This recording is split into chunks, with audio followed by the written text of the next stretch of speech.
बिस्मिल्लाहिर्रहमानिर्रहीम। अस्सलाम वालेकुम नाज़रीन, प्रोग्राम सेटिया 10 में मैं हूँ आपकी मेज़बान अना यूसुफ। इस दुआ और इस उम्मीद के साथ कि अल्लाह ताला सबके लिए आसानी पैदा करे, प्रोग्राम का हम बाकायदा आगाज़ करेंगे। जी शहर का मौसम खुशगवार है, बल्कि बहुत ज़्यादा खुशगवार है। मुख्तलिफ इलाकों में आज सुबह ही से बारिश हो रही है, कहीं हल्की पुल्की बारिश, कभी ये बारिश तेज़ हो जाती है। और जुमेरात के बारे में हमने अपने बड़ों से ये सुना है कि ये वाली बारिश जुमेरात की जड़ी जो है वो मुसलसल 3 दिन रहती है। बारिश के साथ मौसम में कुछ बेहतरी कदरे आएगी, लेकिन जैसे ये बारिश रुकेगी उसके बाद क्या होता है कि गर्मी की शिद्दत, हब्स की शिद्दत में इजाफा हो जाता है। बारिश के साथ जुड़ी कुछ चीज़ें डिस्कस कर लेते हैं, चूँकि आज जैसे ही घर से निकले क्रीम ब्लॉक वाले इशारे पे आए तो वो साथ साथ मुसलसल रोड तक पानी जमा था। वासा के कैंप भी मुझे 2 जगह पर नज़र आए, बट अभी वो आराम कर रहे थे और बारिश रुकने का शायद इंतज़ार कर रहे थे कि बारिश रुकेगी फिर निकासी याब। और एक ये मसला हो जाता है। सेकेंडली मसला ये बारिश वैसे इस तरह की नहीं है कि जी चैलेंजिंग हो और पानी निकलना जो है वो एक बड़ा चैलेंज बन जाए।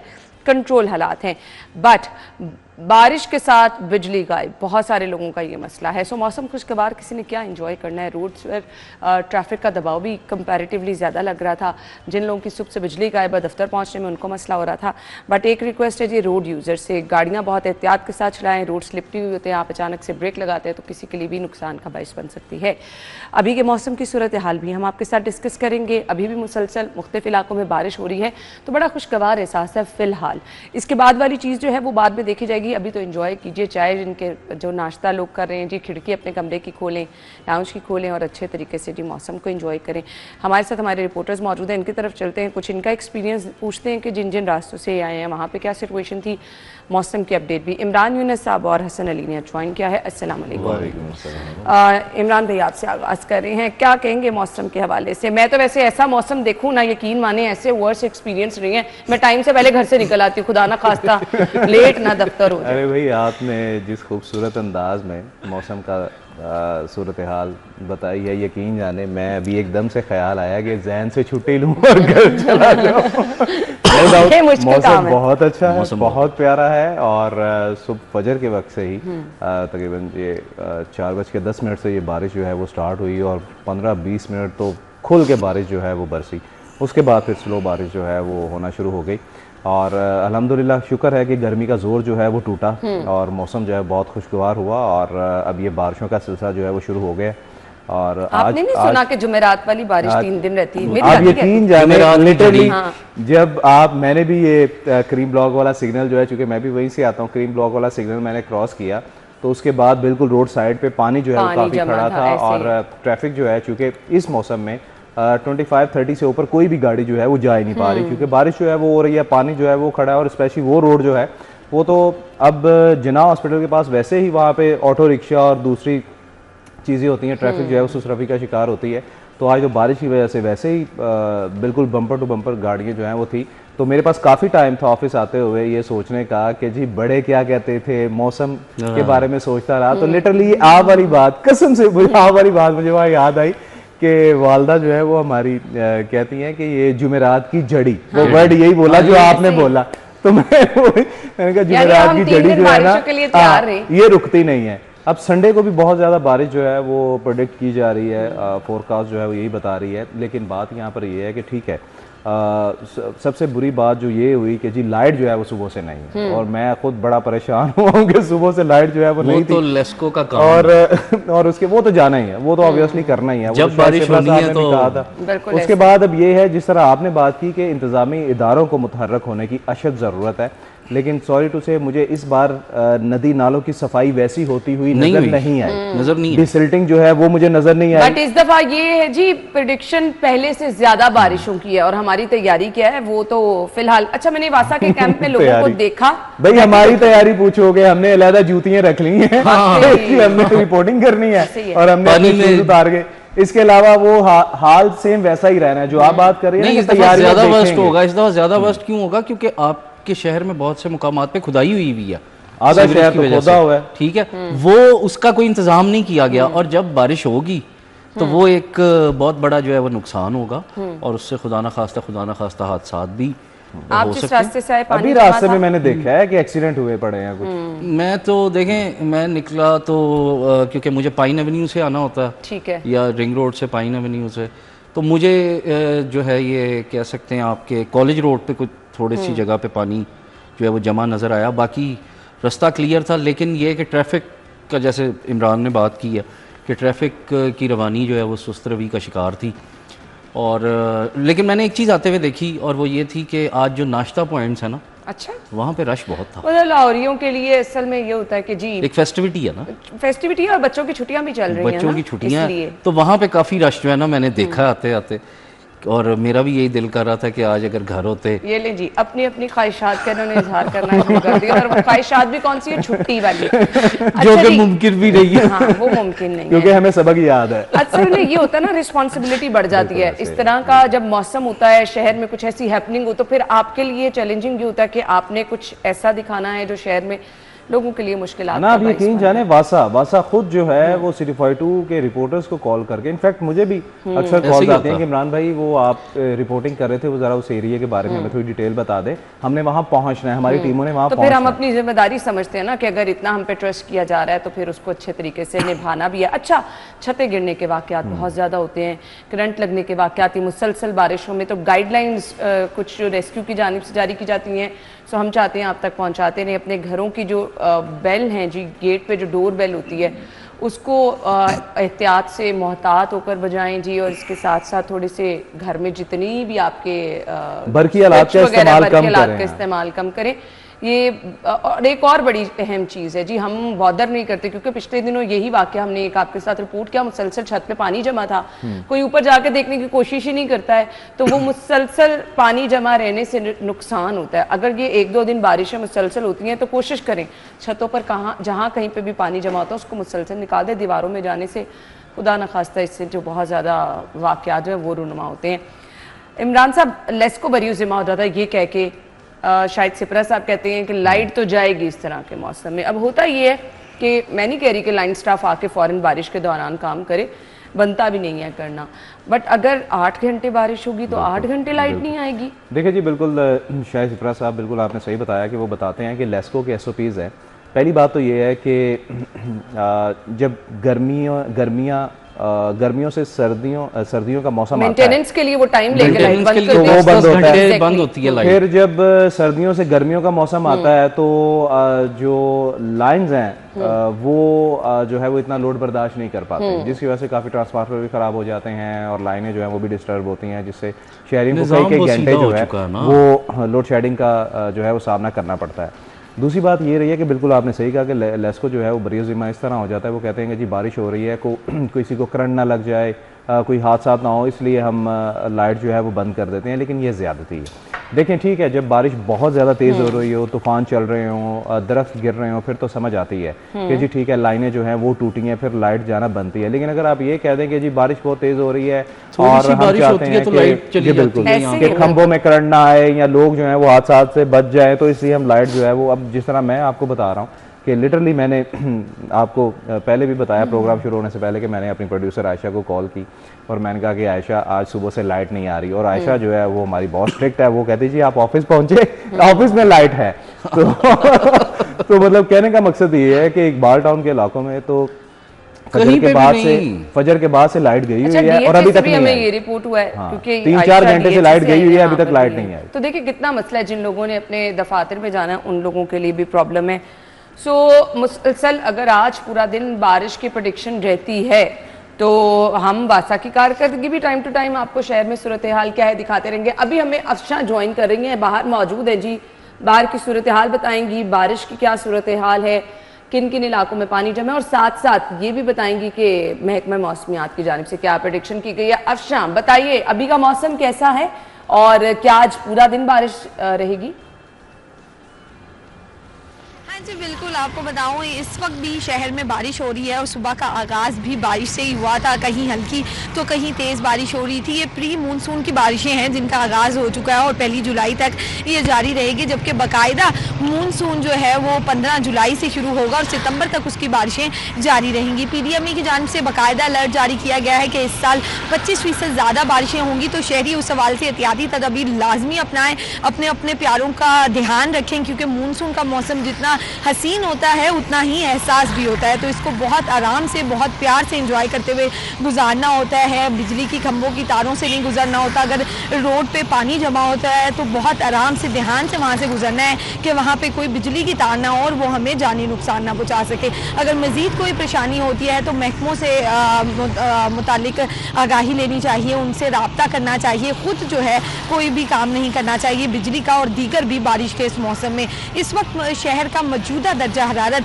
27 डिग्री सेंटीग्रेड है, जो कि बहुत कम है और बारिश की वजह से गर्मी में कमी वाक़या हुई है। मौसम खिल उठा है, जो कि ज़्यादा से ज़्यादा दर्जा हरारत 29 तक जाएगा और कम से कम 26 तक रहेगा। शाम तक वक्फे से बारिश का इम्कान जाहिर किया गया है। 50 से 70% इम्कान जाहिर किए गए हैं महकमा मौसमियात की जानिब से कि बारिश होती रहेगी और इसी तरह ये मौसम जो है खिला रहेगा। और 13 किलोमीटर और 11 किलोमीटर फी घंटा की रफ्तार से हवाएं भी चल रही हैं, जो इस मौसम को और ज़्यादा हसीन बनाती हुई दिखाई दे रही हैं। तो शहरियों से ये इल्तमास है महकमा मौसमियात की भी, PDMA की भी, कि अपने और अपने प्यारों का ख्याल रखते हुए इस मानसून के मौसम को एंजॉय करना है। क्योंकि बहुत सारे लोगों का दिल करता है कि मानसून का मौसम है, बारिश है तो बाहर निकलें, लॉन्ग ड्राइव करें और जो है दीगर चीज़ें करें।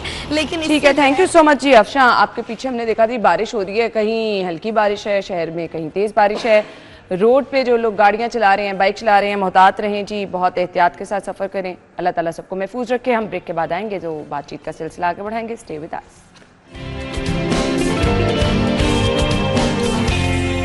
Welcome back once again. So हम शहर की सूरत हाल इस टाइम डिस्कस कर रहे हैं। मानसून, प्री मानसून की ये बारिशें हैं और मुख्तलिफ इलाकों में सुबह ही से, फजर के टाइम से बारिश का सिलसिला जारी है। निकासियाब के इंतजाम कैसे, वो भी आपको बताएंगे। जिनके UPS हैं वो ज़रा उसको ध्यान से इस्तेमाल करें। जिन्होंने दफातर जाना होता है वो अपनी तैयारी, क्योंकि 2-3 दिन अगर ये सिचुएशन रही, पानी का इस्तेमाल बहुत मोहतात होकर करें। क्योंकि अगर लाइट लंबे टाइम के लिए जाए तो सबसे बड़ा मसला घरों में यही हो जाता है जी कि आपको मुश्किलात का सामना रहता है। अभी मुख्तलिफ इलाकों में पानी जमा है, बहुत ज़्यादा तो नहीं है क्योंकि बारिश भी बहुत ज़्यादा नहीं हुई है। बट एक बड़ा इशू क्या आ रहा है हसन, बहुत सारे इलाकों में भी हम देख रहे हैं जो लाहौर डेवलपमेंट के तहत काम हो रहा था, पाइप डल रहे थे, उस वजह से भी लोगों को थोड़े से मसाइल हो रहे हैं। हालांकि नो डाउट मैं अग्री करती हूँ, अब आमिर भाई होते तो लड़ना शुरू कर देते कि जी बेहतरी के लिए हो रहा था, होना चाहिए तरक्याती काम, हम अग्री करते हैं। बट मैंने एक क्वेश्चन बार बार किया है, टाइम मैनेजमेंट बहुत मैटर। देखिए मेरी एक बात सुने, ये माली साल 2024-25 की अगर मैं बात करूँ तो ये बजट आया था पिछले साल, उसी बजट में से ये सारा चल रहा है। तो ये बिल्कुल एंड टाइम पे क्यों याद आया? ये चीज़ अगर सितंबर में पिछले साल शुरू की जाती, पता होता है मानसून में बारिशें होनी। देखिए सितंबर में पिछले साल अगर यही चीज़ शुरू की जाती, जब ख़ियाबान फिरदौसी जो है वो 2 दफ़ा बैठ गई और उसके बाद इन्हें ख्याल आ गया, उसको तो कोई बददुआ, आपने वहां से गुजर के नहीं आना वहां से गुजरना किसी ने भी नहीं वहां से गुजर के। लेकिन अब ये है कि वहां पे भी खुदाई हुई है, वहां पे भी वो सीवरेज का वो लाइन जो है वो नई डाल रहे हैं। लेकिन मेरा सवाल फिर वही आ जाता है कि यही काम अगर सितंबर में या अक्टूबर में शुरू किया जाता तो ये अब तक ख़त्म हो चुका होता। तो ये टाइम से काम क्यों नहीं किया जाता? हर चीज़ को हमारे यहाँ पे बिल्कुल जो एन कह लें टाइम पे आके जब वक्त कम रह जाता है उस वक्त शुरू किया जाता है और उसका नुकसान आप देख लें कि आज ख़ियाबान फिरदौसी सारा खुदा हुआ है।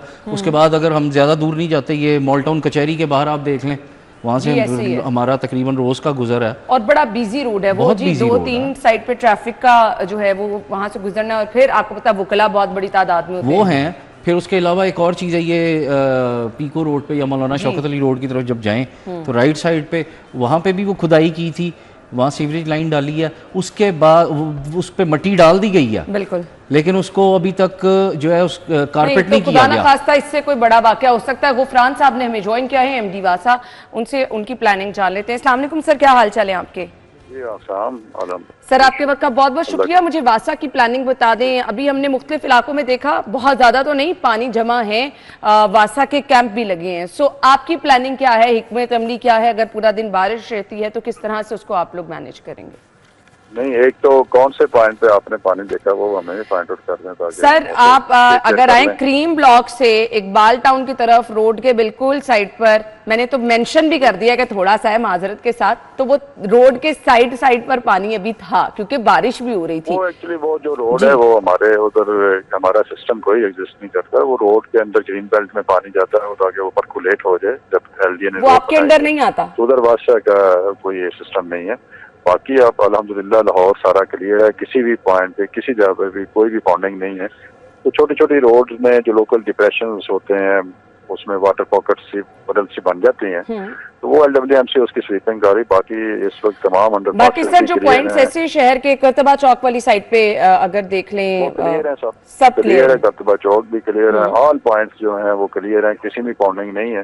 साथ साथ सिस्टम इफेक्टिवली काम कर रहा है और साथ साथ जो रेन ही क्लियर हो रहा है, कोई स्टेगनेशन कोई पॉन्डिंग किसी भी पॉइंट पे नहीं है।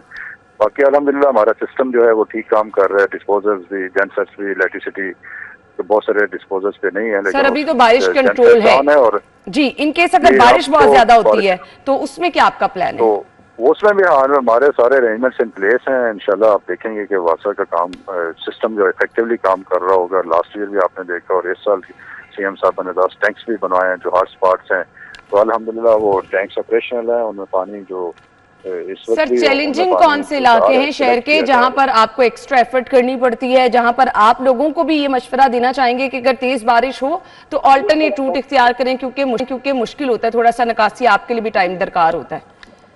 देखें इस वक्त अल्हम्दुलिल्लाह वासा किसी भी पॉइंट को वो चैलेंजिंग पॉइंट नहीं समझता और सिस्टम बहुत इफेक्टिव है और इंशाल्लाह तो बिल्कुल ऐसी रेनफॉल इंटेंसिटी ना हो जैसे दुनिया में बहुत दफा होते हैं और उस तरह का इशू ना हो। बाकी आपको किसी किस्म का इशू किसी भी पूरे लाहौर में नजर नहीं आएगा। चलिए अल्लाह करे ऐसा ही। During rain surface run up होता है, रोड के ऊपर जो पानी शीट एक ब्लो कर रही होती है वो तो डेफिनेटली करेगी अपने पॉइंट तक पहुंचती कैटपेट्स तक और वहां से डिस्पोज अप हो जाती है। तो इस तरह के पॉइंट्स आपको नजर आएंगे। बाकी अल्हम्दुलिल्लाह कोई ऐसा इशू नहीं होता। ठीक है सर, मुझे क्रीम ब्लॉक से जो ऑनवर्ड आपने रास्ता बताया मुझे ये क्लियर कर दीजिएगा, क्या वो वासा के अंडर नहीं है?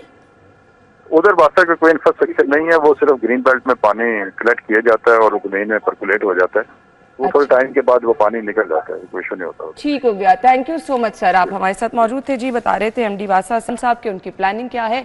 अच्छा कह रहे थे उधर वासा का इतना अमल दखल नहीं है, वो खुद ब खुद पानी इवैक्यूएट हो जाता है, वो ग्रीन बेल्ट की वजह से छोड़ दिया जाता है। ये अच्छा कैसे हो जाता है? I don't know. मुझे एक बात बताएं, एक प्लान था इनका कि ग्रीन बेल्ट जो है वो रोड से नीचे करनी है, शहर की किस जगह पे हुआ? कहीं पे भी नहीं हुआ, कहीं पे भी नहीं हुआ ना। और आप देखिए कि आप अगर आ रहे हो ग्रीन बेल्ट के साथ ही पानी खड़ा होता। उसकी वजह यही है कि ग्रीन बेल्ट जो है वो सड़क से मुझे ना मानने वाली बात नहीं, क्योंकि वारिस रोड हो गया, आप वहाँ पे भी अभी बाय द वे कंस्ट्रक्शन चल रही थी, मशीनरी थी कुछ है वहाँ पे, ठीक है। जब मजंग से जाए ना एग्जैक्टली करतबा चौक हो गया तो गुफरान साहब कह रहे हैं क्लियर है अभी सब चीजें। सो वी होप के भी थोड़ी देर में हमारे रिपोर्टर्स जाएंगे मुख्तलिफ पॉइंट्स पर, तो हम आपको देखें बारिश उस तरह से नहीं, कंट्रोल है, कंट्रोल बारिश है वो वाली नहीं। यही अगर तेज बारिश हो ना जिस तरह से होती है तब लग पता जाता है इनकी कारकर्दगी। बिल्कुल ऐसे ही तो वो साथ साथ देखते जाएंगे जी। अब आने वाले दिनों में अगर बारिश होती है तो क्या प्लान होता है इनका। और शहरियों के लिए थोड़ा सा ये है कि जिन पॉइंट्स का लाहौरियों को तो बहुत अच्छी तरह पता है जी कहाँ कहाँ पानी जमा खुद कर लें, हम तो आदि हो चुके हैं। तो ये है कि आप ऑल्टरनेट रास्ता इख्तियार कर लें जी, बहुत ज्यादा मोहतात रहें। रोड पे जो लोग जा रहे हैं, अगेन मैं बार बार इसलिए जिक्र कर रही हूँ कि अपने साथ दूसरों का भी ख्याल रखें। अगर आप गाड़ी पे हैं तो जो बाइक पे जा रहे हैं प्लीज उसका ख्याल रखें, गाड़ी आराम से चलाएं, मोहतात रह के चलाएं। ब्रेक के बाद आएंगे, हमारे साथ रहिए।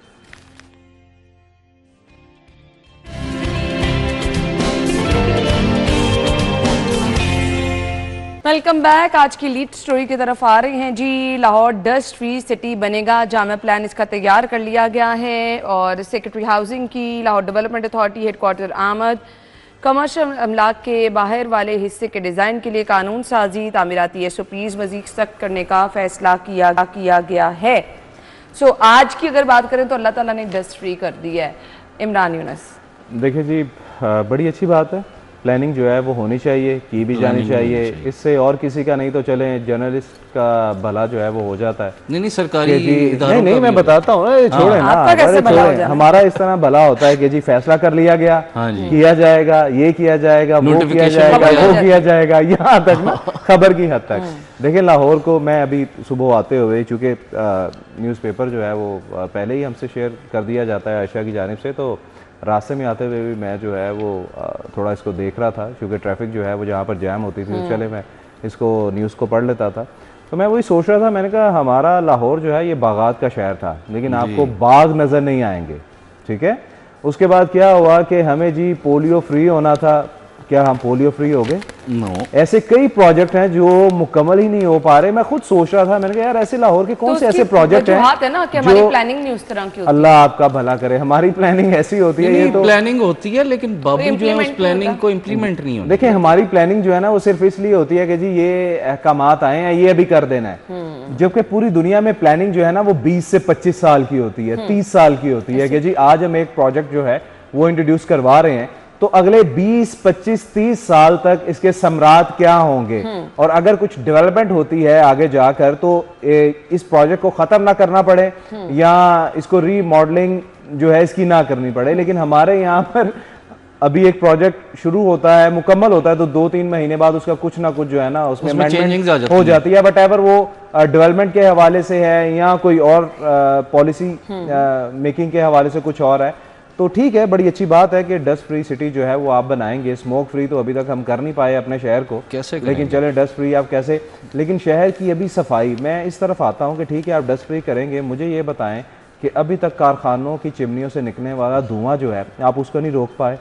शहर की सफाई सुथराई जो है वो तब तक ही बेहतर होती है। पता क्या है, जो अच्छी चीज हो रही है हम उसको अप्रिशिएट तो जरूर मैं तो करेंगे। कह रहा हूँ अच्छी बात है, इदारों मैं तो कह रहा हूँ अच्छी बात है, कोऑर्डिनेशन नहीं है। देखिए अगर एक तरफ से काम किया जा रहा है तो फिर दूसरी तरफ से भी आपके माहौलियात के डिपार्टमेंट को भी एक्टिव होना होगा, आपके एलडीए को भी एक्टिव होना होगा, ये तमाम लोगों को मिलकर। इसमें एक और चीज है भाई, मैंने आपको एक बड़ी मिसाल जो है वो आई थिंक कोई 20 दिन पहले दी थी कि ये करोड़ों की लागत से जो साइकिलिंग ट्रैक बनाया गया था जिसको रोड जा रहा है उसको जनाब तोड़ के वहां पर जनाब वो सेवरेज और वो सॉरी गैस की पाइपलाइन जो है वो डलना शुरू हो गई। करोड़ों रुपए आपका बर्बाद गया। सरकार ने तो कह दिया कि जी ठीक है जी ये कर ले, लेकिन वो पैसे भाई अवाम के पैसे थे, सरकार के पैसे नहीं थे, वो अवाम के पैसे थे जो आपने टैक्स मनी से इकट्ठे किए। तो आप अपनी प्लानिंग ऐसे क्यों नहीं करते? वो आप वाली बात कि इदारों की आपस में कोऑर्डिनेशन ही नहीं, बिल्कुल जिसका खमियाजा जो है वो अवाम को भुगतना पड़ता है। डस्ट फ्री बन जाए सिटी बहुत अच्छी बात है, बट वो जो गाड़ियों से निकलता धुआं है, बहुत ज्यादा ट्रैफिक है, तजावुजात हैं, चले तजावुजात के काम भी चल रही हैं, बट ये सब चीजें होंगी तो आपका शहर जो है वो डस्ट फ्री भी हो सकेगा और यहाँ पर जो है आप अच्छी आबोहवा में सांस भी ले सकेंगे, ये तभी मुमकिन है। अच्छा जी, 179 शहरों की तामीर और तरक्की की मंजूरी, प्रोजेक्ट मैनेजमेंट यूनिट बनाने पर इत्तफाक, वज़ीर आला की ज़ेर सदारत प्रोग्राम से मुतालिक इजलास हुआ है। तमाम महकमों को कमर्शल मुकम्मल इश्तराक के साथ प्रोजेक्ट की तकमील की हिदायत की गई है। सीएम साहिबा की ज़ेर सदारत ये इजलास हुआ है।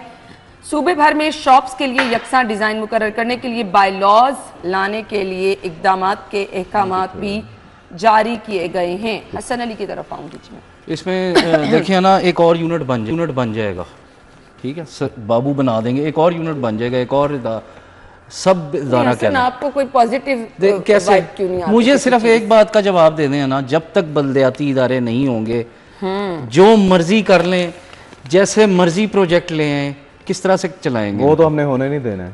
बात ये है कि आपने इस दफ़ा भी, वो हम पिछले हफ्ते भी बात कर रहे थे इस पे कि बजट में पैसे मुख्तस हो गए बल्दियाती इदारों के लिए। बल्दियाती सिस्टम कहाँ है? जब तक बल्दियाती सिस्टम नहीं होगा जो मर्जी कर लें, ये सिस्टम नहीं चल सकता। ये एक नया यूनिट जो है ये हुकूमत की जानिब से बनाया जा रहा है। इसमें भी वही होगा, नई गाड़ियाँ आएंगी, पर्क्स दिए जाएंगे, सब कुछ होगा, लेकिन काम फिर ज़ीरो ही होगा। ये मैं आपको आज बता रहा हूँ, काम ज़ीरो होगा। अगर वाकई गवर्नमेंट ये चाहती है कि अवाम का कोई भला हो तो बल्दियाती इदारों को फाल करना होगा। पूरे पाकिस्तान में है, सिर्फ पंजाब में क्यों नहीं है? क्यों नहीं होने देते? मेरा ये सवाल है, क्यों नहीं होने देते? वो एक्ट एक आया था, अभी तक वो एक्ट जो है वो कमेटी के पास पड़ा हुआ है, उसके बाद उसका कुछ पता ही नहीं है। पंजाब असम्बली से मंजूर होगा।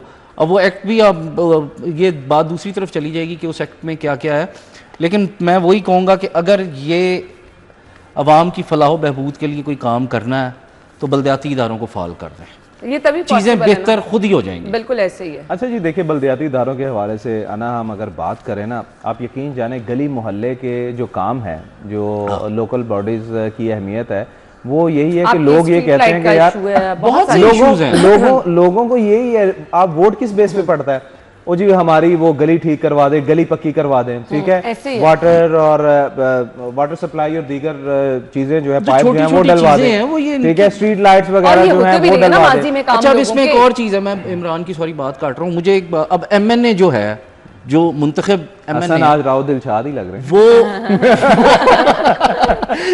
सॉरी मुझे बताएं कि MNA अपने हल्के में कितनी दफा जाता है, उसको क्या पता। बिल्कुल, ये नुमाइंदे तो आपके बीच में, आपके गली मोहल्लों में ऑफिस, लेकिन ना देखिए मुझे ठीक है वज़ीर आला साहबा के हम प्रोजेक्ट्स के बारे में बात करें, लेकिन जो मुझे सबसे अच्छी बात इस कल की जो इनकी मीटिंग थी उसमें जो ये लगी कि जो पूरी दुनिया में एक एक्सरसाइज जो है वो की जाती है, बल्कि एक्सरसाइज नहीं की जाती, पूरी दुनिया में रूल है एक कि जितने भी बिजनेसेस होते हैं या शॉप्स होती हैं उनका डिज़ाइन एक तरह का होता है, पूरी दुनिया में इस तरह होता है।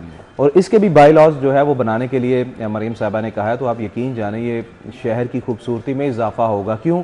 क्योंकि यहाँ पर जिसका दिल करता है उसने अपनी मर्जी का बोर्ड जो है वो लगाया हुआ है अपनी शॉप के बाहर, अपने दफ्तर के बाहर, किसी का बड़ा है, किसी का छोटा है, किसी का फ्रंट पे है, किसी ने ऊपर उठाया हुआ है। तो ये बाई लॉज जब बन जाएंगे तो आप यकीन जाने वाकई शहर की खूबसूरती में इजाफा होगा कि जब तमाम शॉप्स का एक ही डिज़ाइन होगा, एक ही साइज़ के बिल बोर्ड जो है उनकी शॉप्स के बाहर लगे होंगे, तो मेरे ख्याल से ये चीज़ जो है वो बेहतर होगी। हमें ये भी अप्रिशिएट करना चाहिए। वही मैं कह रही हूँ, अप्रिशिएट इसको करना चाहिए, बट इसको एग्जीक्यूट अच्छे अंदाज में होना चाहिए, फिर इस पे फॉलो अप रहना चाहिए ताकि उसके समरात भी नजर आए। हमें ब्रेक के बाद आपको ज्वाइन करना है, आप हमारे साथ रहिएगा।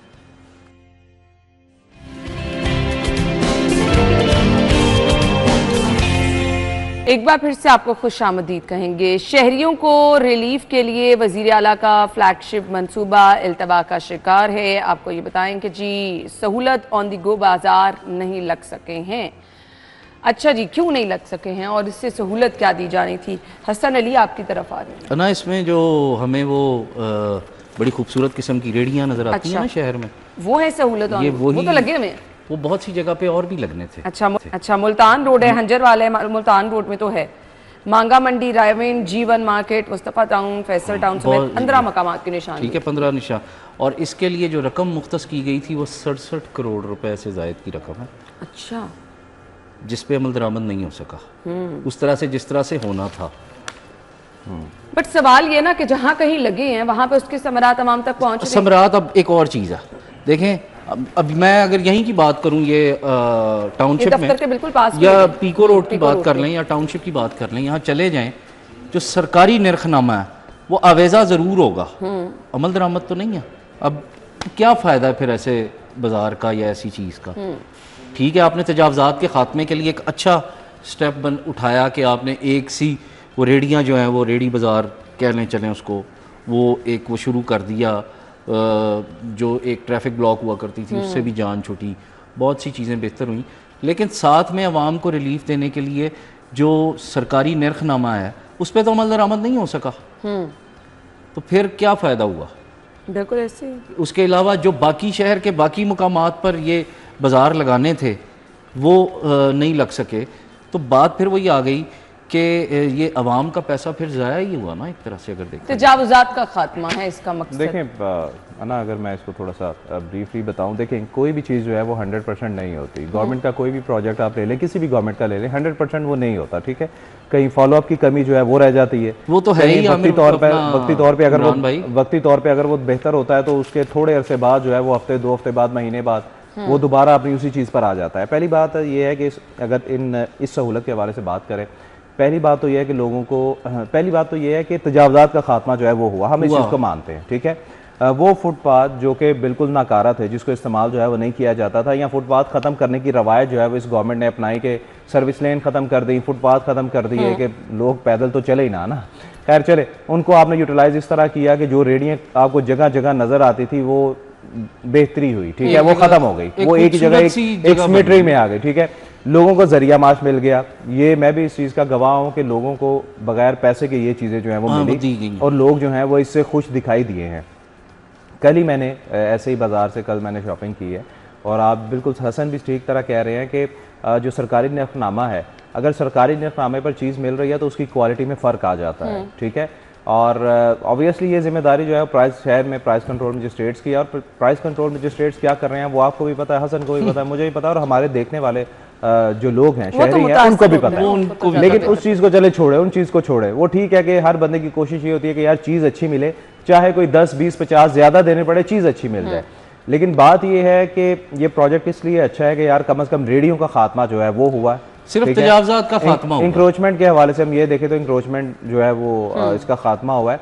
बाकी रही कि बाकी भी इंक्रोचमेंट जो है उसके खिलाफ कार्रवाइयाँ तो अभी जारी हैं, लेकिन हम ये नहीं कह सकते कि ये प्रोजेक्ट जो है ये अच्छा नहीं है। ये प्रोजेक्ट बहुत अच्छा है, लेकिन बात वही आप वाली बात आ गई कि कोई भी प्रोजेक्ट अगर शुरू किया जाता है तो उसको तकमील तक क्यों नहीं पहुंचाया जाता। अभी भी आई थिंक 15 ऐसे मुकामात हैं जहां पर ये लगना था और नहीं लगाया गया, जो कि नहीं लगा गया। हालांकि इसमें कोई ज्यादा बजट जो है वो नहीं लगना था सरकार का।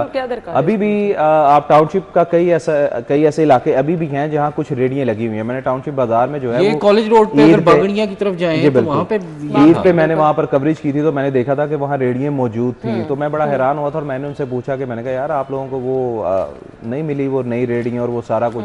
उन्होंने कहा सर वो तो एक स्पेसिफिक जगह है, ईद है इसलिए हम इधर रेडियो जो है वो हमने लगा ली हैं। तो ये बात ठीक है कि आप सही कह रही हैं कि ठीक है तजावुज़ात का खात्मे के लिए अगर ये चीज़ लगाई है तो उसका प्रॉपर फॉलो अप जो है वो होना चाहिए। फॉलो अप ही तो नहीं है इमरान भाई किसी भी चीज़ का, यहाँ पे यही तो सबसे बड़ा मसला है। देखिए हसन वो चीज़ ठीक है, मैंने इसलिए पहले बात कही कि 100% की कोई भी चीज़ जो है वो बेहतर नहीं होती। तो भाई फिर ये जो इतनी वजीरों की और मुशीरों की और ये जो इतनी फौज है ये किस लिए रखी हुई है? तो भाई वो तो होती है, वो किस लिए होती है वो सबको पता है। ये सिर्फ अवाम के पैसों पे याशी करने के लिए। बट एक और चीज है ना कि इसका फायदा आवाम तक तब होगा जब ये आप चले अच्छी बात है आपने लगा दी है, मजीद भी इस पे प्लानिंग कर रहे हैं, लेकिन इस पे फिर सरकारी रेट पे भी चीजें मिलनी चाहिए। हाईवेज पर ई चालान के लिए चौकियों पर कैमरे लगाने का फैसला किया गया है। हसन एक कमेंट आपका चाहिए, एक इमरान भाई का, फिर चलते हैं क्लोजिंग की तरफ। देखें अगर तो वायलेशन है तो होना चाहिए। हम तो ये बात बार बार करते हैं कि लाहौर शहर में भी जो सेफ सिटी के कैमरेज जब नहीं, ये जो बड़ी गाड़ियां ना इन बिल्कुल होना चाहिए मॉनिटरिंग बहुत जरूरी है। और जिस हिसाब से ये ड्राइविंग करते हैं ना ड्राइवर्स, वो तो ओवर स्पीड पे चालान होने चाहिए। ये ओवर स्पीड, ये रेसें लग रही होती हैं, छोटी सी सड़क के ऊपर रेस लग रही होती है, तो इनका तो लाजमी जो है ना, और सिर्फ चलान नहीं होना चाहिए, इनका जो परमिट है वो भी सस्पेंड होना चाहिए ताकि कम से कम मुस्तकबिल में इस तरह की हरकत ना कर सके। बिल्कुल ऐसे ही जी। लाहौर के 34 समेत पंजाब भर के 362 हाईवेज पर अप्रिशिएट करते हैं इसको। देखिए जी बिल्कुल आपने सही कहा कि लाहौर की 34 हाईवेज हैं और आप यकीन जाने हम बाकी शहरों की बात नहीं करते, सिर्फ लाहौर की बात करें। जो 34 हाईवेज हैं आप यकीन जाने वहाँ पर जिस किस्म की तेज़ रफ्तारी का हम देखते हैं कि वो तो ऐसे जैसे वाकयात रिपोर्ट हुए तो बहुत बुरे, वो तो ऐसे जैसे कोई रेस जो है वो लगा रहे हैं। बात इस तरह है कि ठीक है जो ट्रैफिक की खिलाफवर्जी करता है उसका चालान जो है वो होना चाहिए। लेकिन सेफ सिटी के हवाले से मैं अगर बात ये करूँ, शहर में सेफ सिटी से लोगों को मसाइल ये भी हैं कि अगर येलो लाइट पे कोई गाड़ी गुजर रही है तो उसका चालान जो है वो भी बेचारा हो जाता है। फिर किसी दिन डिस्कस करेंगे ये अहम मामला। Thank you so much. हम ब्रेक और हेडलाइंस के बाद आएंगे।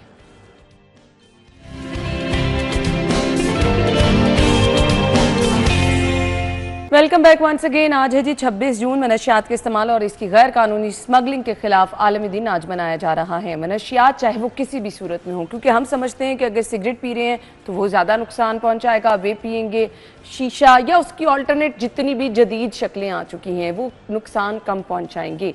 सो इक्वली उसका नुकसान होता है, ये तो कन्फर्म है। आपको शायद ये लग रहा हो कि उस तरह से नुकसान नहीं होता। अब एक ह्यूमन बॉडी पर ये असरात किस तरह से करती है, मनशियात किस तरह से आपको आपकी ज़िंदगी तबाह कर देती है, आप लाइफ क्वालिटी आपकी बहुत ज़्यादा मुतासर होती है। सो नफ्सियाती मसाइल तो हम ज़रूर डिस्कस करेंगे, बट इसके नुकसानात क्या हैं मनशियात के, ये हम डिस्कस करेंगे। और आज के दिन ये चीज़ें डिस्कस करने का मकसद भी यही है कि जिस तरह से इस्तेमाल हम देख रहे हैं इसका बढ़ता चला जा रहा है, हर दूसरा बंदा हमें जो है वो सिगरेट नोशी करता नज़र आ रहा है, तो कम से कम ये बताना बहुत ज़रूरी है कि आपकी सेहत के लिए, जान के लिए कितना बड़ा खतरा है। डॉक्टर वक्कास असलम गोंदल साहब पल्मोनोलॉजिस्ट हैं, हमारे साथ मौजूद हैं, प्रोग्राम में वेलकम कहेंगे। अस्सलाम वालेकुम डॉक्टर साहब। वालेकुम सलाम जी। बहुत बहुत शुक्रिया।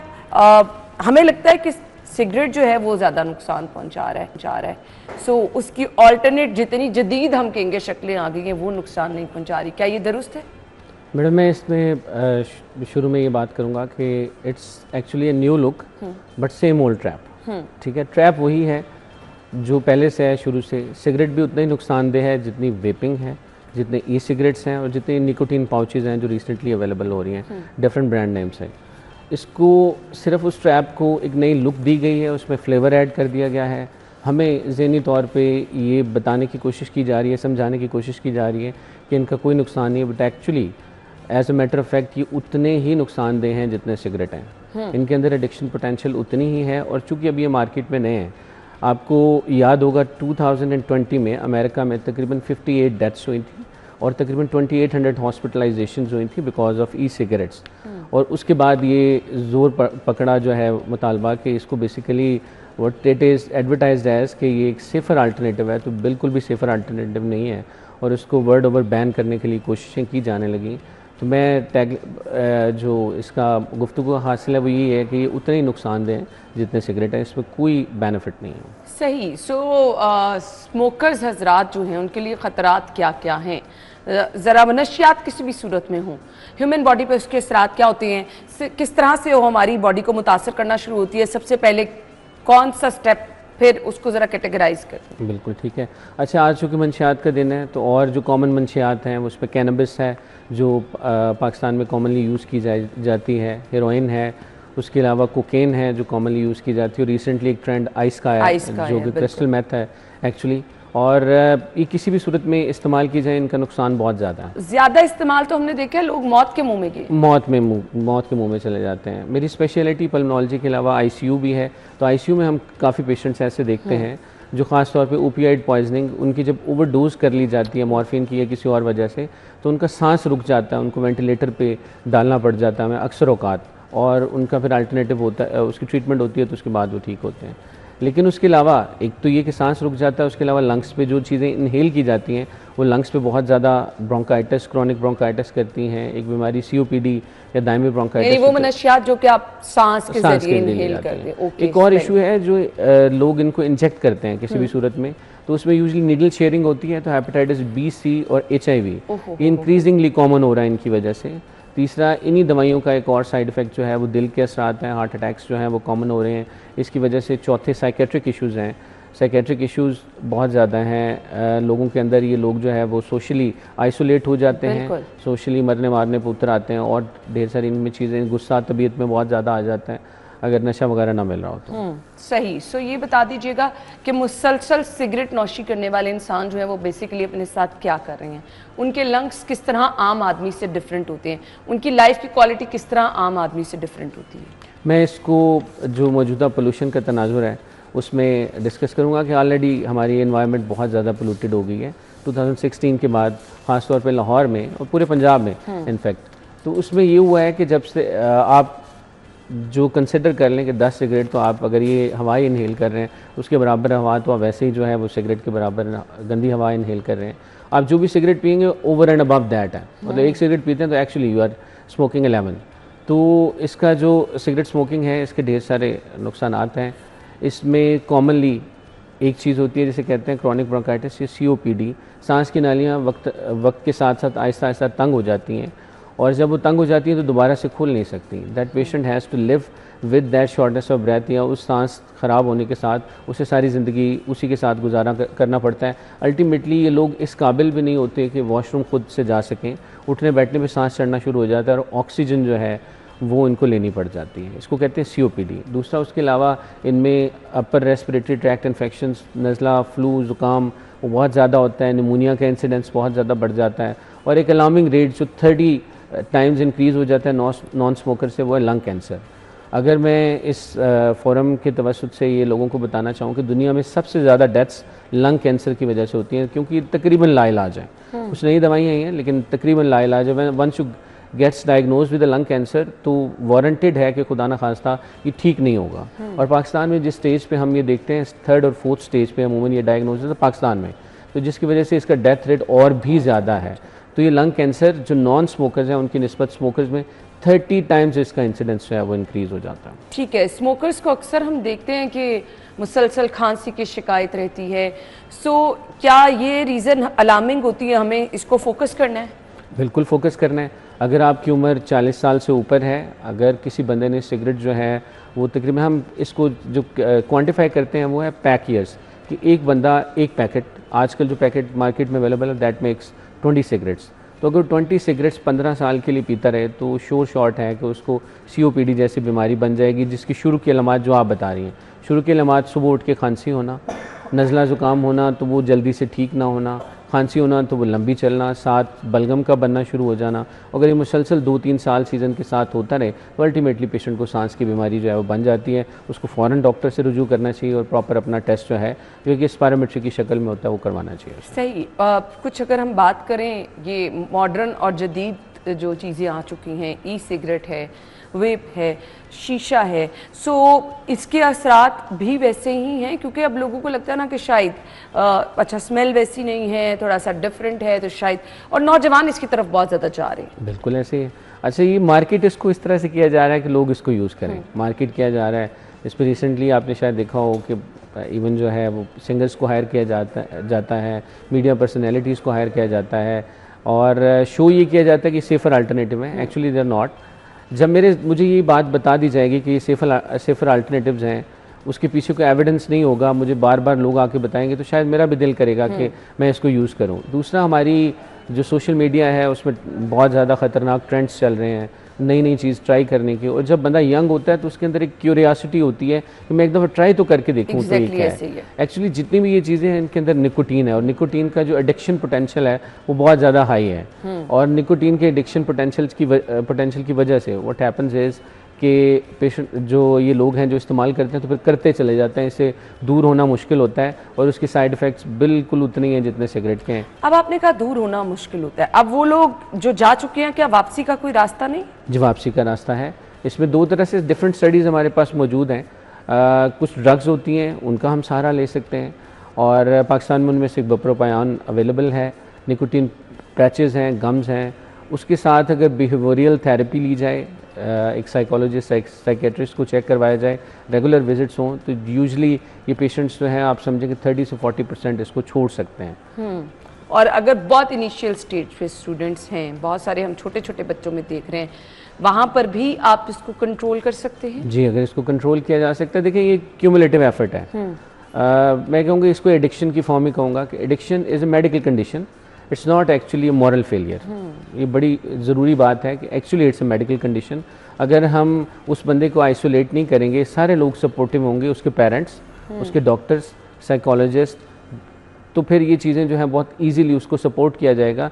तो इट्स वेरी इजी कि इन चीज़ों को जो है वो छोड़ा जा सकता है। और इन बच्चों के अंदर जो है इनके अगर को आप देखें कि बिहेवियर में चेंज है, अगर आप देखेंगे पैसे इनकी जो खर्चे हैं वो ज़्यादा बढ़ गए। जी, अगर आपको लगता है कि ये जो है इस तरफ जा रहे हैं तो you need to talk to them, you need to take care of them, और उनको कॉन्फिडेंस देना कि हम आपके साथ हैं, इसको छोड़ें, दैट्स वेरी इंपॉर्टेंट। ठीक है, हम जगह जगह पर देखते हैं नशे की हालत में लोग, वो तो एक बिल्कुल एक्सट्रीम सिचुएशन है ना शहर में। बिल्कुल, अगर आप कुछ पॉइंट्स में देखें तो वो लोग बड़ी मिजरेबल लाइफ गुजार रहे होते हैं, तो क्या वो उनका इलाज भी मुमकिन होता है? उनका इलाज बिल्कुल मुमकिन है।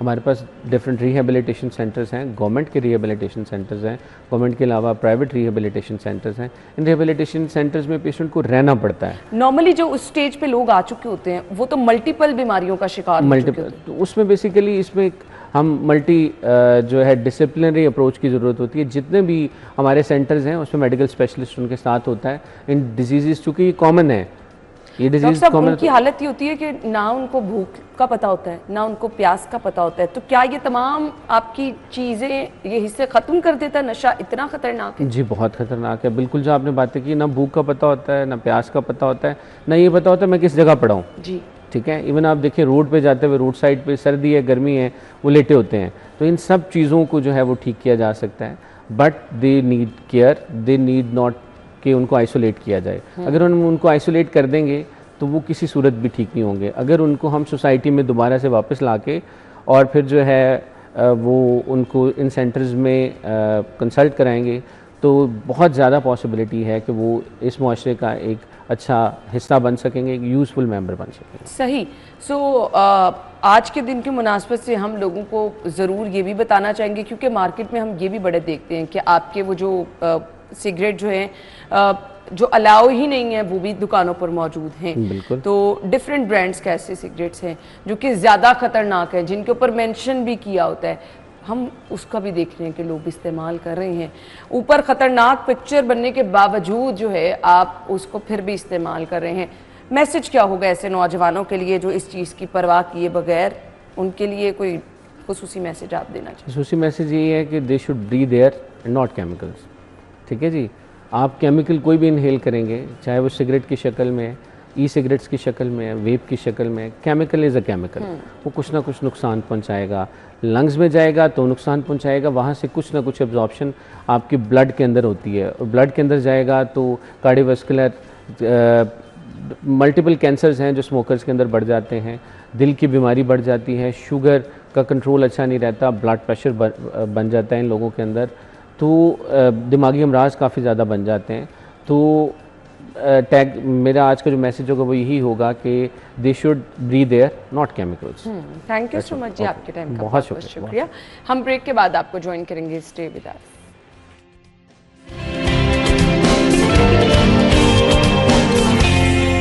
Welcome back once again. So आज के दिन की हम मुस्बत से ही हम गुफ्तगू का सिलसिला आगे बढ़ाएंगे। नशे के आदी अफराद जिनकी सेहत तो बुरी तरह से मुतासर होती है, ज़हनी हालत भी बहुत बुरी तरह से मुतासर हो चुकी होती है, ना तो वो अपने बारे में कुछ सोच सकते हैं, ना किसी के बारे में कुछ सोच सकते हैं। जैसे कि अभी डॉक्टर साहब भी जिक्र कर रहे थे, मैंने कहा कि उनको भूख प्यास का नहीं पता होता, इवन उनको ये भी नहीं पता वो कहाँ और किस हालत में पड़े हैं। सो ऐसे लोगों को सबसे पहले रोकना कैसे है? मनशियात का आदी कोई किस तरह से बन जाता है, ये लत कैसे लगती है, इसको रोकना कैसे है, और जब लग जाती है फिर आप इसमें जाते घुसते चले जाते हैं, फिर वापसी का रास्ता बहुत नामुमकिन तो नहीं है बट बहुत मुश्किल हो जाता है। बहुत कम लोग सर्वाइव कर पाते हैं क्योंकि वो जिंदगी के उस जगह पे पहुंच चुके होते हैं कि उनके लिए बहुत बड़ा मसला बन चुका होता है। माहिर नफ्सियात ताहिरा रुबाब ने हमें ज्वाइन किया है। अस्सलाम वालेकुम। वालेकुम अस्सलाम। Thank you so much. आज के दिन की मुनासिबत से मैं सबसे पहले ये स्टार्ट कर लेते हैं, ये हमारी ना एक वो साइकी बन चुकी है कि बस आसपास जो कुछ हो रहा है, जो चीज़ें हमें बड़ा इम्प्रेस कर रही हैं, नौजवानों का मसला ये है, फलां फ्रेंड है उसके हाथ में तो भाई उसकी तो एकदम से ही ना पिक्चर्स बन रही हैं तो वो बड़ा प्यारा लग रहा है, सोशल मीडिया पे सारे उसको पसंद भी करें। सो ये चीज़ें ना हमें ट्रैक करती हैं इन चीज़ों की तरफ। तो ये आगाज़ होता है क्या? बिल्कुल ये आगाज़ होता है अना। मनशियात में आपके पीयर का बहुत इम्पॉर्टेंट रोल है। बहुत, आप यूँ समझो कि 70% आपका पीयर प्रेशर जो है वो होता है जो कि लोगों को मंशियात की तरफ ले जाता है। और उसके अलावा जो अगली चीज़ होती है ना, सम टाइम हम ये भी ओवरलुक कर जाते हैं कि कुछ लोग जो हैं सिर्फ अपने पीयर प्रेशर की वजह से ड्रग्स की तरफ नहीं जाते। कुछ लोगों को कुछ साइकोलॉजिकल इश्यूज भी होते हैं, जैसे लोगों को डिप्रेशन होता है, अपने मूड को एलिवेट करने के लिए ड्रग्स लेना शुरू कर देते हैं। जैसे लोगों को एंग्जाइटी, अपने आप को काम और वो कूल डूड वाली एक जो दिखानी होती है ना हमने अपनी लुक, उसके लिए हम करना शुरू कर देते हैं। देन कुछ लोगों की स्लीप बहुत ज़्यादा डिस्टर्ब्ड होती है, स्ट्रेस मैनेज नहीं होता, उस चीज़ को ओवरकम करने के लिए लोग ड्रग्स की तरफ चले जाते हैं। जैसे आपको पता होगा बहुत सारी स्लीपिंग पिल्स जो हैं लोग के इतने ज़्यादा आदी हो जाते हैं कि बिल्कुल उनके लिए ड्रग का सा काम करती है। जब उनको छोड़ना होता है तो उनको उनके लिए this is such a different thing, तो बिल्कुल उसमें से गुजरते हैं जैसे कोई हेरोइन या चर्च ले रहा हो, उसी तरह के विड्रॉल्स और हर तरह की चीज़ होती है। और ख़ास तौर पे स्लीपिंग पिल्स जो हैं वो भी बिल्कुल उसी तरह से अब्यूज़ हो रही होती हैं। सो और घर का माहौल एक तीसरा फैक्टर है जो कि लोगों को लीड कर देता है टुवर्ड्स ड्रग्स। सो ड्रग्स जो है वो ये बहुत ज़्यादा कॉमन जो है वो इस वजह से है कि कुछ लोग अपने जो पीयर होता है उसके प्रेशर पे उनके साथ आइडेंटिफाई करने, मेरे ख्याल से नौजवानों का बड़ा मसला है, बहुत बड़ा मसला है, बहुत बड़ा मसला है। क्लिनिक के ऊपर जैसे मैं अक्सर देख रही होती हूँ, इसी वजह से लोग जो हैं वो आ रहे होते हैं। इवन बहुत सारी और एडिक्शंस जो कि नॉन केमिकल होती हैं वो भी पीयर्स की वजह से ही होती हैं क्योंकि आपको एक्सपोजर उनसे होना शुरू हो जाता है। सो सिर्फ केमिकल एडिक्शन जो है it's not there, non chemical addiction भी जो है वो लोग उसका भी शिकार होते हैं, जिसमें जुआ आप कह सकते हैं, जिसमें एक पर्सन डिपेंडेंसी भी हो सकती है, यानी किसी इंडिविजुअल डिपेंडेंसी जो है वो भी हो सकती है आपको। इसके अलावा पोर्नोग्राफी की एडिक्शन आपको हो सकती है, सेक्सुअल एडिक्शन। अच्छा, मैं खास तौर पर अगर मनशियात की बात करूं, ये आपकी ज़हनी सलाहियतों को डैमेज किस तरह से करती है? जहाँ से ना हर ड्रग जो है ना इसका एक इफेक्ट होता है और वो इफेक्ट ऑफ कोर्स आपके माइंड से स्टार्ट होता है। आपके माइंड की जो केमिस्ट्री होती है उसमें जो केमिकल्स होते हैं वो ड्रग उसको मैनिपुलेट करती है, बेसिकली ज़्यादा करती है या कम करती है। ठीक है, उस हर ड्रग की अपनी एक कैटेगरी, 3-4 ड्रग्स की कैटेगरीज होती हैं। कुछ स्टिमुलेंट्स होते हैं जो आपको हाइपर करते हैं, कुछ डाउनर्स होते हैं जो आपको कि डाउन करते हैं, स्लो करते हैं, कुछ जेनिक होते हैं जो कि आपको रियलिटी से डिस्कनेक्ट करना शुरू कर देते हैं। सो कुछ ऐसी फॉर्म्स होती हैं ड्रग्स की, ऑफ कोर्स जो कैटेगरी आप ले रहे होंगे वही सिम्टम्स आपके अंदर जो है वो आना शुरू हो जाते हैं। और शुरू में तो आपको इससे बहुत मज़ा आता है, मतलब कि आप देखें दुनिया से डिस्कनेक्ट होते हैं। जैसे एक आइस ड्रग जो है आजकल बहुत कॉमन है यंगस्टर्स में, और आइस की वजह से आप बिल्कुल इतने हैप्पी और काम हो जाते हैं कि आपको कोई फिक्र ही नहीं रहता। आपको लगता है कि इससे ज़्यादा खूबसूरत तो दुनिया हो ही नहीं सकती। दुनिया की खूबसूरती आपके लिए ऑगमेंट कर जाती है, ज़्यादा होना शुरू हो जाती है। और ice is one of very dangerous addiction, जिसमें कि आप शायद 24 आवर्स में भी उसके एडिक्ट हो जाते हैं। आप एक दफ़ा लेने के ऊपर भी उसके एडिक्ट हो सकते हैं, और ये इंतहाई फेटल है कि आप 1 से 2 दफ़ा इसको लेंगे तो आप यू कैन इवन डाई। ये इतनी जल्दी जो है वो इफ़ेक्ट करता है और आपको मैनिपुलेट करता है। और ये इस वक्त एक बड़ा चैलेंज हुआ हुआ है उन सब लोगों के लिए जो इस वक्त ड्रग रिहेबिलिटेशन का काम कर रहे हैं। उनके लिए चैलेंज है इस वक्त आइस को जो है मैनेज करना, क्योंकि this is one of very dangerous drugs, और यंगस्टर्स में ये कॉमन भी बहुत है, बहुत ज़्यादा कॉमन है। और इसका इफेक्ट, जैसे मैंने अभी हम इफेक्ट की बात कर रहे हैं, तो ऑफ कोर्स ये आपको यानी जो बुरी बुरी नेगेटिव चीज़ें होती हैं उसको सारे को मास्क कर देती है, सब अच्छा आपको नज़र आता है, and you stay so happy. और आप घंटों 24 आवर्स से लेके लाइक आप 48 आवर्स और 72 आवर्स तक जागते रहते हैं। आपकी पूरी बायोकेमिस्ट्री जो है वो चेंज हो जाती है इसकी वजह से। सो बहुत सारे लोग जो हैं वो बेसिकली डिफरेंट किस्म के जो है वो इफ़ेक्ट्स जो है वो उसमें से गुजरते हैं। जैसे मे भी कुछ लोगों को अगर ये मसला होता है कि वो अटेंशन और कंसंट्रेशन नहीं अपनी ला सकते, तो वो ड्रग्स को यूज़ करते हैं। स्टूडेंट्स जागने के लिए ड्रग्स को यूज़ करते हैं कि उन्होंने जागना है, उन्होंने अटेंशन और कंसंट्रेशन जो है वो देनी है। IT के लोग जो हैं, yes they are into this के जी, उन्होंने क्योंकि लंबे अरसे के लिए सिस्टम्स पे बैठ के काम करना है। बहुत सारे प्रोफेशंस इस तरह के हैं जिसको कैरी करने के लिए लोग जो है ड्रग्स की तरफ जो है वो मुसलसल यूज करना ना, हाँ, आपकी ज़हनी सलाहियतें डैमेज होना एग्जैक्टली आप अगर, और इसको हम डिटर्मिन नहीं कर सकते कि कितना अर्सा आप यूज़ करेंगे तो आपको जो है वो इसका आप एडिक्ट हो जाएंगे। ये हर इंडिविजुअल का वेरी करता है। येस, इसमें जेनेटिक्स आपके बहुत इंपॉर्टेंट रोल प्ले करते हैं, और आपकी ज़हनी सलाहियतों में ख़ास तौर पे आपके सोचने समझने की क़ुव्वत, आपका मूड जो है वो वेरिएशन में चला जाता है। मसलन अगर आप ले रहे हैं तो शायद आप कूल हैं, और अगर आप नहीं ले रहे तो आप बहुत इरिटेंट जो हैं वो हैं। आप इतने ज़्यादा इरिटेटेड हो जाते हैं कि लोग भी आपको बर्दाश्त नहीं कर पाते और आप खुद को भी खुद बर्दाश्त नहीं कर पा रहे होते। आपका एंगर जो आउटब्रस्ट होना शुरू हो जाता है, स्लीप प्रॉब्लम्स होना शुरू हो जाते हैं लोगों का। अगर कुछ लोग ड्रग्स को लेके काम अच्छा कर रहे हैं तो जब वो नहीं लेंगे तो वो बिल्कुल भी काम नहीं कर पाएंगे। सो डिफरेंट किस्म की डिपेंडेंसीज जो हैं लोगों के अंदर जो है वो आ जाती है। वालिदैन को कैसे पता चलेगा कि उनका बच्चा नशे की लत में है, नशे का आदी हो चुका है? बहुत ईजी है आना इसको आइडेंटिफाई करना। अगर एक तो सबसे पहले अगर आपकी नज़र है अपने बच्चे के ऊपर तो आप बहुत क्लियरली और बहुत ईजीली इस चीज़ को आइडेंटिफाई कर लेते हैं कि जी आपका बच्चा जो है शायद ड्रग्स में है, जिसमें उसकी बोलचाल में तब्दीली आ जाएगी, उसमें आइसोलेशन आ जाएगी, अकेला रहना शुरू हो जाएगा, उसके सोचने और समझने की सलाहियतें जो हैं वो कम होना शुरू हो जाएंगी, वो आपसे इंटरेक्ट जो है वो कम करना शुरू कर देगा। समटाइम्स लोगों की स्पीच जो है, बोलना चालना जो है, उसमें बड़ा स्लर सी एक चीज़ आ जाती है, ठहर ठहर के आराम आराम से बोलना शुरू हो जाएंगे, या बड़ा स्पीडीली बोलना शुरू हो जाएंगे, ज़रूरत से ज़्यादा खुश रहना शुरू हो जाएंगे, जो कि वो पहले नहीं थे। इतना क्लियर बिहेवियर चेंज होता है कि उसको अगर आपने आइडेंटिफाई करना हो तो आप बहुत देखा बिल्कुल आइसोलेट हो जाते हैं, बहुत अपने आप को तन्हा कमरों में बंद कर लेते हैं। और वो एक और क्लियर कट इंडिकेशन है कि आपका बच्चा अगर पहले बैठा हुआ था आप सबके साथ तो वो अब क्यों कमरे में बैठा हुआ है, क्योंकि ड्रग्स जो है ऑफ कोर्स आपको अनकॉन्शियसली तो ये पता है you are doing something wrong, जो कि आपके पेरेंट्स के लिए और सोसाइटी के लिए एक्सेप्टेबल नहीं है, तो आप उसको हमेशा छुप के और छुपा के करने की कोशिश करते हो। और इन दैट कॉन्टेक्स्ट जो है वो आप ज़्यादा से ज़्यादा आइसोलेशन में जाना शुरू कर देते हो और आइसोलेट हो जाते हो। और ये बहुत सारे बिहेवियर्स में से एक बिहेवियर जिसको अगर आप आइडेंटिफाई कर लें तो आप बहुत इजीली अपने बच्चे की चेंज बिहेवियर को देखते हुए उसको ट्रीटमेंट की तरफ जो है वो लेके जा सकते हैं।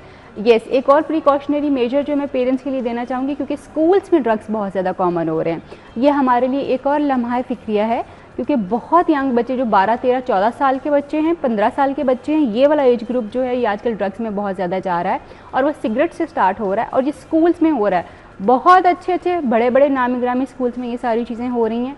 और आपको जो चेक रखना है वो ये है कि आप अपने बच्चे का bag time to time check कीजिए, आप उसके दोस्तों से टाइम टू टाइम मिलिए कि वो किस तरह के दोस्त हैं, उसके दोस्तों को अपने घर में छोटी मोटी बिरयानी की एक पार्टी करें, उस पर बुला लें, ताकि आपको जो है पता चल सके कि बच्चे जो हैं वो किस तरह की कंपनी में बैठते हैं, उनके माँ बाप का क्या बैकग्राउंड है।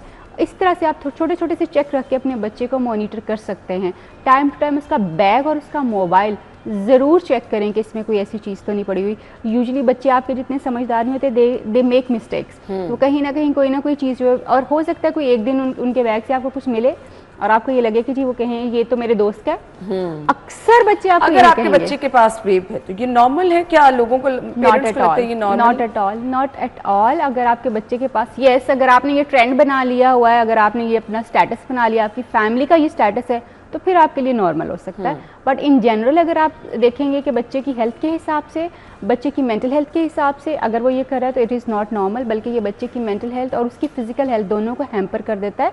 और जितनी अर्ली एज के ऊपर आप ड्रग्स शुरू करते हैं ना, उतनी ही जल्दी जो आपके माइंड की जो डेवलपमेंट एक्चुअली आपकी एज के साथ हो वो नहीं हो पाती, वो हैम्पर होना शुरू हो जाती है। एट द सेम टाइम एक और पॉइंट आपको शेयर करूँगी कि बहुत सारे लोग जो कि इंटेलिजेंट लोग होते हैं, एक्स्ट्रा इंटेलिजेंट होते हैं, एक्सेप्शनल्स होते हैं, they are also tend to have addictions. उनमें भी एडिक्शन और ड्रग्स के अब्यूज़ का चांसेस जो है, टेंडेंसीज जो होती हैं वो ज़्यादा होती हैं। So we really need to look into this कि आपका बच्चा जो है उसकी क्या पर्सनैलिटी है और किस तरह की चीज़ें हैं। येस, मैं अभी यहाँ पे आई हुई क्योंकि हम लोग पेरेंटिंग के ऊपर भी ट्रेनिंग्स करवाते हैं, तो अब पेरेंट्स हमसे ये हेल्प ले सकते हैं कि हम उनको ये बता सकें कि किस तरह से अपने बच्चे को। अच्छा, कुछ थेरेपी मैंने आपसे ज़रूर पूछनी है, यहीं से हम गुफ्तगू का सिलसिला आगे बढ़ाएंगे कि हम ब्रेक के बाद आएंगे।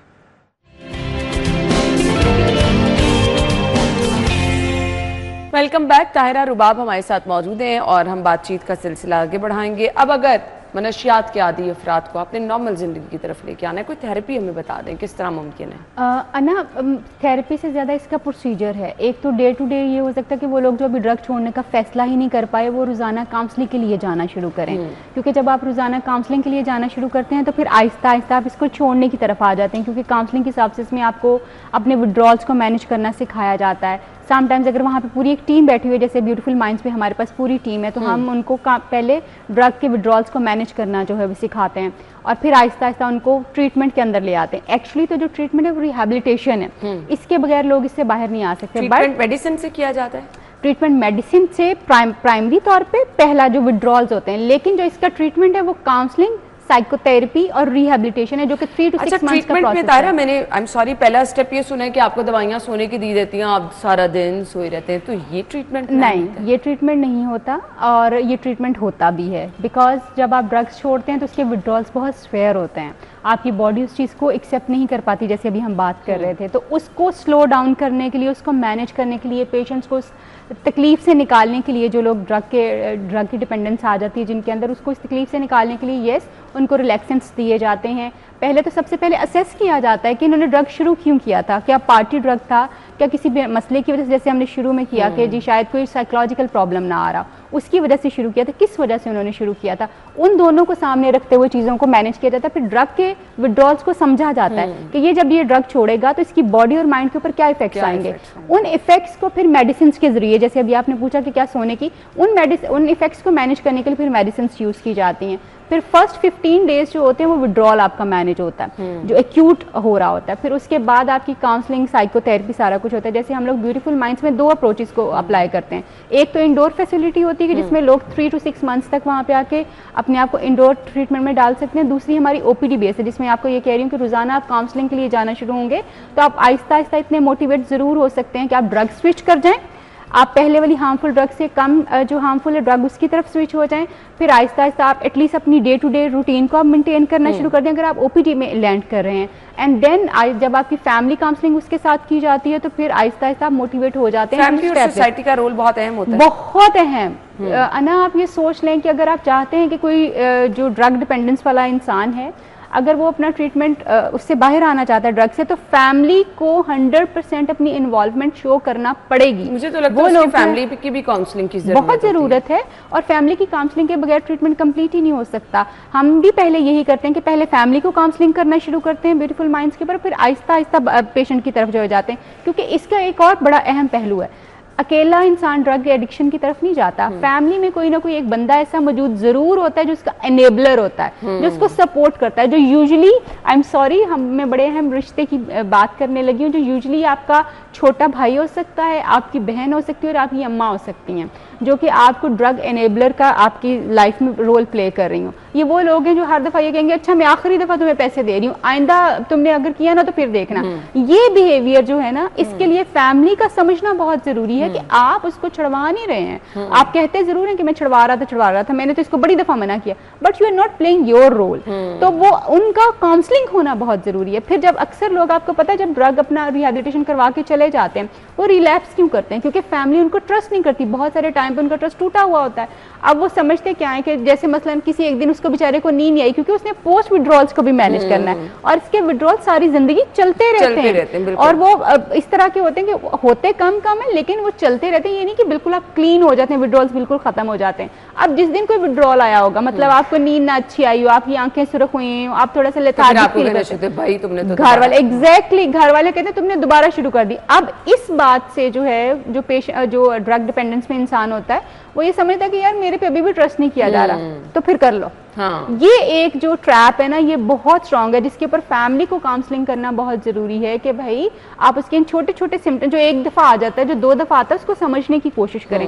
हाँ, अगर ये पैटर्न बन रहा है, ये रोज हो रहा है, तो then you need to think of कि रिलैप्स कर, यानी आपको मॉनिटर भी करना है और बहुत सेंसिटिवली। और कई दफा आपको पता है कि पेरेंट्स का गुस्सा, पेरेंट्स का जो प्रोवोकिंग बिहेवियर होता है बच्चों की तरफ, एन्ने की करना है सारी जिंदगी इस तरह ही रहे। इस तरह की जो बातें हम सुनते हैं दोबारा फिर आपको कि मेरे ऊपर कोई ऐसी चीज ही नहीं है तो मैं बेहतर है दोबारा इसी में चला जाऊं। सो इसलिए फैमिली काउंसलिंग जो है, आप समझ लें उसका 70% रोल है। एंड देन फैमिली काउंसलिंग इसलिए भी जरूरी है कि जब आप किसी ड्रग डिपेंडेंस के बंदे के साथ डील कर रहे होते हैं तो आप खुद भी बहुत कुछ फेस कर रहे होते हैं। आप उसके अजीबोगरीब किस्म के बिहेवियर्स, टेंट्रम्स, एंगर, एग्रेशन, पता नहीं क्या क्या कुछ आप फेस करते हैं। आप खुद भी साइकोलॉजिकली डिस्टर्ब हो जाते हैं और शेयर्ड एडिक्शन में जाते हैं। बिल्कुल, मतलब शेयर्ड विड्रॉल्स आपको भी होते हैं चीजों के। सो इसलिए आपको भी काउंसलिंग में आना बहुत जरूरी है। वो लोग जो कि ड्रग रिहेबिलिटेशन करते हैं या सोच रहे हैं कि वो करें, they need to start with the family। अच्छा, मुझे अब ये लगता है कि हमें स्कूल्स में कुछ ऐसे सेशंस रख लेने चाहिए, क्योंकि अब कम से कम 7-8 के बाद बच्चों पर आपको गहरी नज़र भी रखनी है, बच्चों की बिहेवियर को भी आपने देखना है, तो कुछ चीज़ें हमें ना अपने स्कूल लेवल से भी इनिशिएट करनी होंगी। मैसेज क्या होगा ताहिरा देखने वालों के लिए? मैसेज ये कहूँगी कि जी ड्रग जो है ये एक डिसीजन है, ये कभी फोर्स नहीं है, कभी मजबूरी नहीं है। Drug is a decision. Yes, if you have taken that decision it can leads towards the addiction, आपकी बीमारी बन सकता है।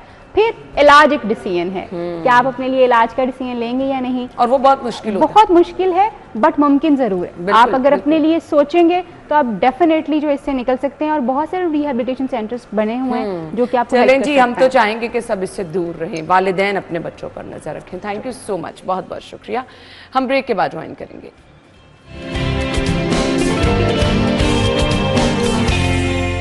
Welcome back. जिनकी बर्थडे उनको विश करने जा रहे हैं, मोहम्मद इमाद की बर्थडे है, सैयद मोहम्मद मुस्तफ़ा, उज़ैर अहमद, तनवीर मकबूल और इसके बाद जी नौमान ताहिर और जैन। आप सब लोगों को बहुत मुबारकबाद, happy birthday.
Happy birthday once again. जिनकी कल बर्थडे है वो हमें पिक्चर्स भिजवाएं और प्रोग्राम का हिस्सा बन जाएं। जी आपकी बर्थडे को भी हम ऐसे ही स्पेशल बनाएंगे। स्क्रीन पर नंबर है, इस नंबर पर आपने अपनी पिक्चर्स भिजवानी है। व्हाट्सएप करें अपनी पिक्चर अपने नाम के साथ और कल के प्रोग्राम का हिस्सा बन जाएं। इसके साथ साथ जी शहर में बारिशों के प्रोडिक्शन है। इतवार वाले दिन तेज़ बारिश की भी प्रोडिक्शन की जा रही है। तो बारिशों से जी ऑब्वियसली कुछ खतरात होते हैं, जिसमें हमने बारहा जिक्र किया है कि जी रोड पे एक्सीडेंट की तादाद बहुत ज़्यादा बढ़ जाती है, करंट लगने के वाक़यात होते हैं, छतें गिरने के वाक़यात होते हैं। तो अल्लाह ताला सबको महफूज रखे, कुछ मोहतात रहें, एहतियात करें। रोड पे अगर हैं तो एहतियात के साथ दूसरों का भी ख्याल रखें। अपना ख्याल रखिएगा। कल मुलाकात होगी। अल्लाह हाफ़िज़।